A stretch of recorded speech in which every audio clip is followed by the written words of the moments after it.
네, 오늘은 6월 7일 월요일입니다. 본문은 잠언 20장 1절에서 15절 말씀, 잠언 20장 1절에서 15절의 말씀을 보도록 하겠습니다. 포도주는 거만하게 하는 것이요 독주는 떠들게 하는 것이라. 이에 미혹되는 자마다 지혜가 없느니라. 왕의 진노는 사자의 부르짖음 같으니 그를 노하게 하는 것은 자기의 생명을 해하는 것이니라. 다툼을 멀리하는 것이 사람에게 영광이거늘 미련한 자마다 다툼을 일으키느니라. 게으른 자는 가을에 밭 갈지 아니하나니 그러므로 거둘 때에는 구걸할지라도 얻지 못하리라. 사람의 마음에 있는 모략은 깊은 물 같으니라. 그럴지라도 명철한 사람은 그것을 길어내느니라. 많은 사람이 각기 자기의 인자함을 자랑하나니 충성된 자를 누가 만날 수 있으랴. 온전하게 행하는 자가 의인이라. 그의 후손에게 복이 있느니라. 심판 자리에 앉은 왕은 그의 눈으로 모든 악을 흩어지게 하느니라. 내가 내 마음을 정하게 하였다, 내 죄를 깨끗하게 하였다 할 자가 누구냐. 한결같지 않은 저울추와 한결같지 않은 되는 다 여호와께서 미워하시느니라. 비록 아이라도 자기의 동작으로 자기 품행이 청결한 여부와 정직한 여부를 나타내느니라. 듣는 귀와 보는 눈은 다 여호와께서 지으신 것이니라. 너는 잠자기를 좋아하지 말라. 내가 빈궁하게 될까 두려우니라. 내 눈을 뜨라. 그리하면 양식이 족하리라. 물건을 사는 자가 좋지 못하다 하다가 돌아간 후에는 자랑하느니라. 세상에 금도 있고 진주도 많거니와 지혜로운 입술이 더욱 귀한 보배니라. 아멘. 네, 오늘 이제 20장 또 볼 텐데요. 한 절 한 절 그 의미를 간단하게 우리 이해하고 설명하고, 그리고 또 우리에게 주시는, 또 각자에게 주시는 메시지를 붙들고 순종하는 은혜가 있기를 원합니다. 1절은 이렇게 시작하죠. 포도주는 거만하게 하는 것이요 독주는 떠들게 하는 것이라. 여기 이제 이 포도주나 독주는 독한 술을 이제 의미하는데, 여기 이제 거만하게 하는 것이다, 이제 업신여기다, 멸시하다. 자, 그러니까 이 술과 같은 것은 우리 사람으로 하여금 업신여기게 하는, 자, 다시 말하자면 어떤 이제 충고를 했습니다. 지혜자가 정말 꼭 필요한 이야기를 해줬어요. 그런데 포도주나 독주에 붙들려 있는 사람은 그것을 받지 않는다. 받지 않는 정도가 아니라 그것을 오히려 무시하고 업신 여긴다는 의미죠. 그리고 오히려 그것을 더 넘어서 떠들게 하는 것이라. 떠들게 한다 이 말은 자제력을 상실하고, 왜 여러분 왜 술 먹고 막 그 고성을 지르고 그런 모습 아시죠? 네. 지금 그래서 자제력을 상실하고 통제하지 못하고 그렇게 막 소리를 떠들어내는 요란하게 구는 그런 말씀을 하고 있는 것이죠. 이에 미혹되는 자마다 지혜가 없다. 그래서 이 술에 붙들려 있고 그것에 늘 미혹되는 그 인생은 결국은 지혜를 받지 못하는, 그러니까 지혜가 부재한 인생이라는 것이죠. 우리가 이것을 단순하게 술로 볼 것이 아니라, 물론 술의 의미가 있지만 술은 영향력이기도 하잖아요. 술이라고 하는 것은 영향력, 사람에게 깊이 박혀서 사람을 이렇게 조종하는 그런 것이 이제 술인데, 술 취하지 말라 있는 방탕한 것이니 오직 성령 충만을 받아라 말씀하시죠. 결국은 무엇에 취해 사느냐, 세상에 취해 살고 세상의 가치, 뭐 돈이면 다 되는 세상의 가치, 더 높이, 더 많이, 이런 가치에 취하면 거만하게 되고 자제력을 상실한 인생이 되지만, 말씀에 취하고 예수에 취하고 그렇게 하나님의 사랑에 취하면 그는 지혜로운 자가 되는 것이죠. 그래서 무엇에 취해 살 것인가, 이 부분을 함께 또 묵상해 볼 수 있는 구절이 되겠습니다. 그러면서 왕의 진노는 사자의 부르짖음 같다. 그를 노하게 하는 것은 자기의 생명을 해야 하는 것이라.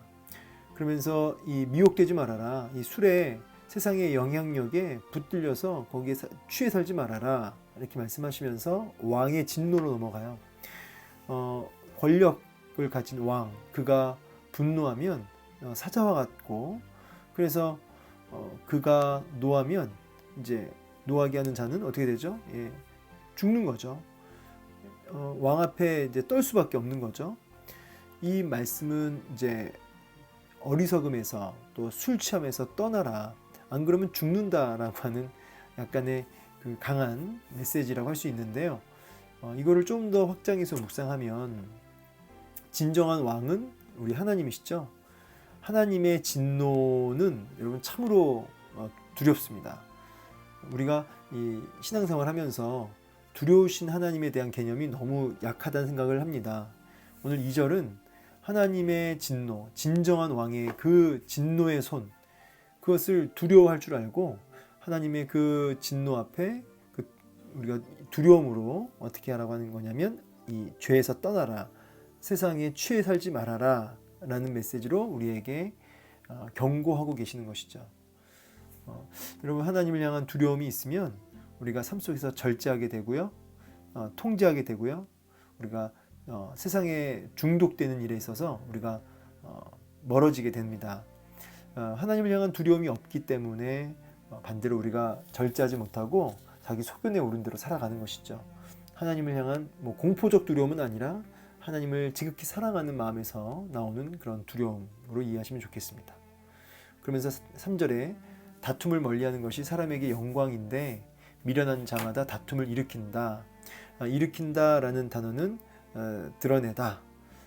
또 좀 더 직역하자면 다툼 속으로 뛰어들어간다. 그런 의미가 되겠습니다.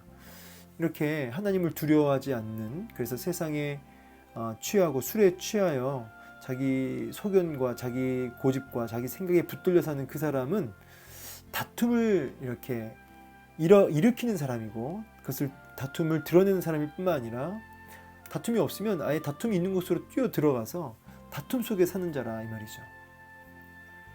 이게 이제 미련한 자의 특징이라는 것입니다. 여러분, 우리가 하나님을 두려워하면 다툼의 자리에서 소통의 자리로 이제 옮겨지게 되는 것이죠. 하나님을 두려워하기 때문에 우리가 말과 행실에 있어서 주의하죠. 여러분, 우리가 하나님을 두려워하며 겸비하게 되면 작은 것에 목숨 걸지 않습니다. 근데 이 다툼을 일으키는 자들은 하나님을 두려워하지 않기 때문에 자기의 감정의 통제력을 잃고 그렇게 소견에 오른 대로 말하고 행동하고 선택하는 것이죠. 소통, 참 저는 소통이라는 단어를 너무 좋아하는데요. 소통이라고 하는 것은 참 이 기독교인들에게는 생명과도 같은 것입니다. 반대로 단절은 죽음을 뜻합니다. 하나님과의 단절은 사망, 영적 사망. 하나님과의 소통은 영적 생명인데, 우리가 이 소통을 이루기 위해서는, 하나님과의 소통을 이루기 위해서는 먼저는 이제 예수 그리스도께서 죽으셨고요. 그 죽으심을 통해서 하나님과의 소통을 우리가 누리게 되었는데, 이 원리를 볼 때 우리도 이웃과 이웃에서 어떤 소통을 이루는 피스메이커로 살려면 결국은 죽어짐의 역사가 필요하다는 것이죠. 그래서 낮아지고 내려가서 들을 수 있는, 그 공감할 수 있는 그 자리에서부터 이제 소통이 시작되는 것이죠. 그래서 소통하는 자, 하나님을 경외함으로 다투는 자가 아니라 소통하는 자가 되라. 그러면서 4절에 게으른 자는 가을에 밭 갈지 아니한다. 그러므로 거둘 때에는 구걸할지라도 얻지 못한다. 라고 경고하시죠. 여기 이제 이스라엘은 우리나라랑 좀 달라서 이제 가을에 보통 이제 밭을 갑니다. 좀 춥죠. 그래서 이 가을이란 단어에 이제 추운이라는 뜻도 있어요. 근데 이제 거기는 이제 이제 이 계절적으로 우리랑은 좀 달라서 이제 10월, 11월 요때 밭을 갈아야 되거든요. 근데 게으른 자는 마땅히 밭을 갈아야 할 그 시기에 밭을 갈지 않는다는 거죠. 추워서 갈지 않는다는 거예요. 그에게는 뭐가 있습니까? 구걸하는 비참한, 그럼에도 불구하고 얻지 못하는 그야말로 비참한 상황을 맞이하게 될 것이다 라고 하는 경고의 메시지죠. 자, 결국은 우리가 부지런함으로 우리가 마땅히 해야 할 일들을 하고 감당해야 할 일들을 감당해야 된다는 건데, 이걸 단순하게 어떤 일반적 노동으로 보지 말고 본문의 흐름 속에서 하나님의 취하는 일, 그 말씀에 취하는 일, 술에 취하는 것이 아니라 부지런히 말씀과 하나님께 취하는 그 일에 마땅히 그것이 해야 할 때에, 은혜 받아야 할 그때에 안 하는 거예요. 예. 마땅히 해야 할 그 시기가 됐는데도, 은혜 받을 때가 되었는데도. 왜요? 예. 춥기 때문에. 여러 가지 이유가 있는 거죠. 환경적인 이유들. 그를 향해 게으른 자라. 그는 참 이 비참함을 거둘 것이다 라고 하는 경고의 메시지죠. 따라서 부지런함으로 하나님을 향해 나아가라는 얘기로, 말씀으로 우리가 묵상해 볼 수 있습니다. 그러면서 5절에 사람의 마음에 있는 모략은 깊은 물과 같다. 예, 이 모략은 어떤 충고나 조언인데, 이런 이 깊은 메시지, 어떤 충고, 헤아릴 수 없는 심오한 어떤 충고들, 이런 충고들이 있는데, 근데 이 명철한 사람은 그것을 길어낸다. 이 말은 깨달아 안다는 거죠. 여러분, 그 물을 이렇게 길어내면 먹을 수도 있고, 이제 그걸로 씻을 수도 있고, 누릴 수 있잖아요. 이 명철한 사람은 그 충고의 그 깊은 메시지를 깨우쳐 알아들어서 그것을 누리고 적용하고 그것을 풍요롭게 쓴다는 거죠. 명철한 사람이 되라는 거죠. 이 명철한 사람, 분별력 있는 사람, 이런 뜻인데, 통찰력 있는 사람, 이런 뜻인데, 이런 명철한 사람의 특징은 결국 하나님을 경외하는, 포도주나 독주가 아니라 말씀과 하나님의 사랑이 취해 있는 자다라고 말씀드릴 수 있습니다. 왜냐하면 명철의 근원은 하나님이시니까. 자, 그러면서 6절에 많은 사람이 각기 자기의 인자함을 자랑하는데 충성된 자를 누가 만날 수 있으랴. 이 말은 각자 자기가 사랑이 많고 자기가 좋다는, 자기가 의롭다고 막 이렇게 떠들어댄다는 거예요. 그런데 정말 진실하고 충성된, 이게 이제 신실한, 진실된 이런 뜻인데, 그런데 정말 진실하고 신실한 자를 만날 수 있을까? 다 자기가 충성된 자라고 얘기하는데 정말 충성된 자를 만날 수 있을까라고 하는 그런 말씀이죠. 정말 하나님을 두려워하고 말씀과 하나님에 취해서 그렇게 하나님을 경외하는 그런 사람, 충성된, 게으르지 않는 신실한 충성된 자는 누구냐? 다 자기가 옳다 그러는데, 저는 이 6절의 말씀과 연결해서 볼 구절이 11절이에요. 비록 아이라도 자기의 동작으로 자기 품행이 청결한 여부와 정직한 여부를 드러낸다. 그러니까 애도 자기 행동을 통해서 이렇게 옳고 그름을 알고 그것을 이렇게 나타낸다는 거죠. 그러니까 이 11절의 말의 핵심은 뭐냐면 동작이에요. 자, 그러니까 자기의 옳고 그름을 말이 아니라 행동으로 이제 드러낸다는 거죠. 말이 앞서지 말고 행동으로 증명해라, 이런 의미로 이해할 수 있습니다. 결국 저마다 내가 참 의인이다, 내가 인자하다 이렇게 자랑하는 건 중요하지 않고요. 그가 얼마나 신실한지를 알려면 그러니까 말이 아니라 행동에서 하는 거죠. 삶의 행동, 행실, 이것으로 알 수 있는 거죠. 그 행실이 어떠냐에 따라서 본인만 이렇게 의인으로 인정받는 것이 아니라 그 후손에게도 그 복이 임한다는 것이죠. 오늘 이제 주일 설교를 이제 들으면서 오후 예배 때도 이제 들은 말씀에 이제 그런 얘기하죠. 말씀을 들었죠. 뭐냐면 오늘날 다음 세대, 젊은 세대들이 문제다라고 막 정말 위기다 위기라고 많은 사람들이, 이렇게 많은 교회가 특히 이렇게 염려하고 그렇게 경고하지만, 그러나 진짜 위기는 다음 세대가 아니라 지금 세대, 지금 어른 세대라고 말씀하시는 거죠. 그렇죠. 저는 매우 동감하고요. 결국 다음 세대가, 미래 세대가 문제가 아니라 오늘 지금 우리 세대가 문제다. 우리 세대가 보여주지 못한 거죠. 그것이 다음 세대로 확인되는 거죠. 따라서 후손에게 복이 있다라는 말씀은 그렇게 행실로, 삶으로 증명의 냄을 통해서 그것을 보고 그 후손들이 배우니까 당연히 복이 있다라고 말씀하시는 거죠. 그래서 행하라. 어떻게? 온전하게 행하라. 온전하게.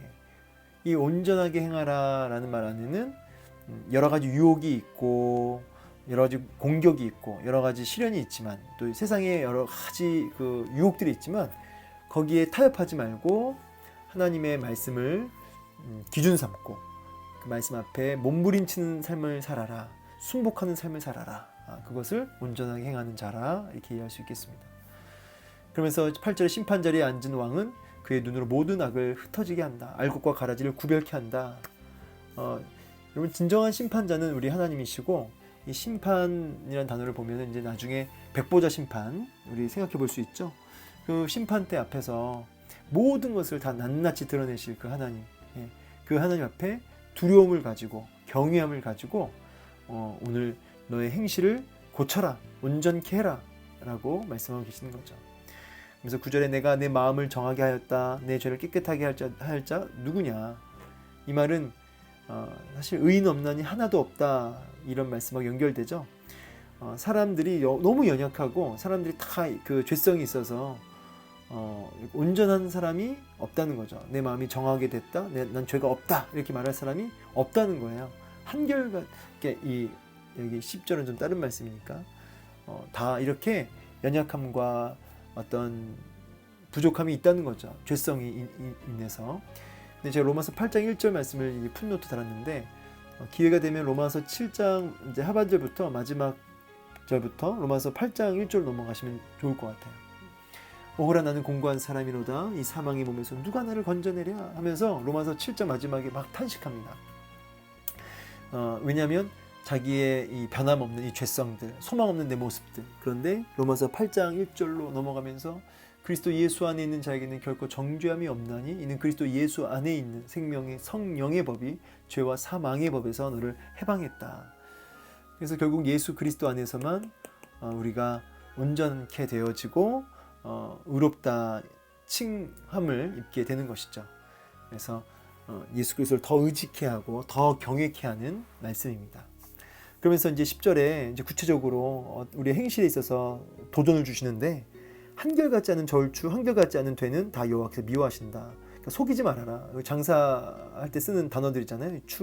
돌로 이렇게 무게 재는 거죠. 이 되도 이제 곡식 양을 측정하는 이제 단위인데 이런 것들을 속여서 부당하게 이윤을 추구하지 말라는 거죠. 그래서 내가 미워한다. 여호와께서 미워하신다는 거죠. 그러니까 이게 뭐 장사만 두고 얘기할 게 아니라 우리 삶 전 영역에서 진실해라. 속이지 말아라. 코람데요. 하나님 앞에서 살아라. 하나님 보고 계신다. 하나님 미워하는 짓 하지 말아라. 그러면서 왜 그러냐니까 듣는 귀, 보는 눈 다 여호와께서 지으셨기 때문이라는 거죠. 이 하나님이 다 만들었기 때문에 하나님이 다 보고 계시고 그래서 다 감찰하고 계신다는 거예요. 그러니까 사람은 속일 수 있어도 심지어 자기 자신마저 속일 수 있어도 하나님은 속일 수 없다. 그러니까 하나님 앞에서 진실해라. 또 이 듣는 귀와 보는 눈은 하나님이 지으셨으니까 누구 거예요? 하나님 거죠. 우리 귀, 우리 눈 내 거가 아니죠. 다 하나님이 만드셨기 때문에 하나님 거죠. 우리는 힘써 우리의 귀와 눈을 하나님께 바칠 수 있어야 됩니다. 헌신할 수 있어야 됩니다. 그러면서 13절 너는 잠자기를 좋아하지 말라. 내가 빈궁하게 될까 두렵다. 내 눈을 뜨라. 그러면 양식이 족하다. 요즘 불면증 때문에 힘들어하는 그 사람들이 많죠. 여기서 이 말만 보면은 난 너무 수면이 필요한데 잠자기를 좋아하지 말라는 게 무슨 뜻일까? 혹시 이렇게 오해하실 분은 안 계시죠? 여기서 말하는 잠자기를 좋아한다는 것은 이제 게으르지 말라는 거예요. 게으르지 말아라. 아까 우리 말씀 앞에 봤는데 게으르지 말아라. 도적같이 빈궁이 임한다는 거죠. 오히려 눈을 뜨라는 거죠. 부지런하라 이런 의미고요. 그러면 양식이 족하리라 이 말은 만족을 누리리라 이런 의미로 이해하시면 되겠습니다. 그래서 이제 영적으로 우리가 더 생각해 볼 수 있는 거는 우는 사자가 두루다니며 삼킬 자를 찾고 있잖아요, 사탄이. 근데 영적 잠에 깊이 잠들면 어떻게 되죠? 삼키는 거죠. 우리 주님도 잠을 자면 누가복음 22장에 보면 시험에 빠진다는 거예요. 유혹에 빠지지 않게 잠에서 깨어나라고 말씀하시죠. 잠을 자게 되면 유혹에 빠지고 시험에 드는 거죠. 그러니까 눈을 떠라 이 말은 이제 영적으로 일어나라. 영적으로 일어나서 깨어서 하나님 앞에 너의 눈과 너의 귀를 헌신해라. 부지런함으로 나아가라. 그때 참된 만족을 누릴 것이다 라고 우리에게 도전을 주고 있는 거죠. 눈을 뜨라. 영안을 열어라 라고 우리 권면하고 계십니다. 자, 물건을 사는 자가 좋지 못하다 하다가 돌아간 후에는 자랑한다. 이거 뭐 이게 장사할 때 당연한 거 아닙니까? 이게 막 사면서 막 거래하면서 이거 별론데 하다가 뒤에 가서 내가 잘 샀다, 싸게 잘 샀다. 그러니까 이제 이 아까 이제 속이는 저울과 같이 보는 구절이에요. 이 이중성, 어떤 사람의. 근데 이게 세상 이치로는 당연한 거잖아요. 하나님은 우리의 그 듣는 귀 보는 눈 다 하나님이 지으셨기 때문에 너의 행실을 바로 하고 진실하라는 거예요. 그래서 이중성을 버리고 진실해라, 이 부분을 말씀하시는데, 이중성이 없는 인간이 어디 있어요, 그죠? 다 있는데 다만 온전하게 되는, 그러니까 하나님 말씀 붙들고 몸부림치는 거죠. 하나님 앞에서 온전하지, 우리가 완벽하지 못하지만 예수 그리스도 안에서 그 은혜와 그 의를 의지하고 그렇게 말씀 앞으로 유혹 받을지라도 다시 돌아가고 이제 그 부분을 우리에게 도전하고 계십니다. 세상에 금도 있고 진주도 많지만 지혜로운 입술이 더욱 귀하다. 입술 하면은 이제 말인데, 이게 영향력이죠. 말이 얼마나 깊이 바뀝니까? 영향력인데, 결국 지혜로운 입술, 지혜로운 마음으로 봐도 되겠습니다. 그죠? 마음에 있는 게 입술로 나오니까 지혜로운 마음이 훨씬 더 이 땅의 그 무엇보다, 세상에서 최고라고 여기는 금, 은보다, 진주보다 이 지혜가 훨씬 더 가치 있다라고 말씀하세요. 오늘 이제 말씀 한 절 한 절 제가 다 주의를 해드렸는데요, 간단하게. 오늘 말씀에서 여러 메시지가 있었지만 저는 여기 다른 것보다 하나님께서 이 포도주는 거만하게 하는 거고 독주는 떠들게 하는 것이다 말씀하시면서 이 술 취하지 말고 하나님께 취할 것을 우리가 묵상케 되는, 그래서 하나님을 좀 두려워하는, 2절에 두려워함으로 하나님께 더 취할 수 있는 이런 부분을 오늘 좀 특별히 마음에 좀 새기게 됩니다. 그리고 이제 다른 것보다 하나님 앞에 좀 계속해서 반복되는 게 뭐냐면, 이제 거짓하지 말아라, 진실하게 살아라 이런 말씀이 나오는데, 12절 듣는 귀 보는 눈은 다 여호와께서 지으신 것이니라. 그래서 우리를 감찰하신 하나님 앞에, 우리를 지으신 주님 앞에 우리의 듣는 귀와 보는 눈을 또 헌신해야 된다고 하는 메시지. 그리고 마지막으로는 말이 앞서기 전에 행동으로 증명해라, 이렇게 주시는 말씀입니다. 오늘 이 잠언서 말씀을 통해서 또 오늘 하루도 하나님을 두려워함으로 술 취하지 않고 세상에 취하지 않고 좀 하나님께 취할 수 있도록, 그 일을 위해서 우리의 듣는 귀와 보는 눈을 하나님께 헌신할 수 있는 저 여러분 되기를 축복합니다. 감사합니다.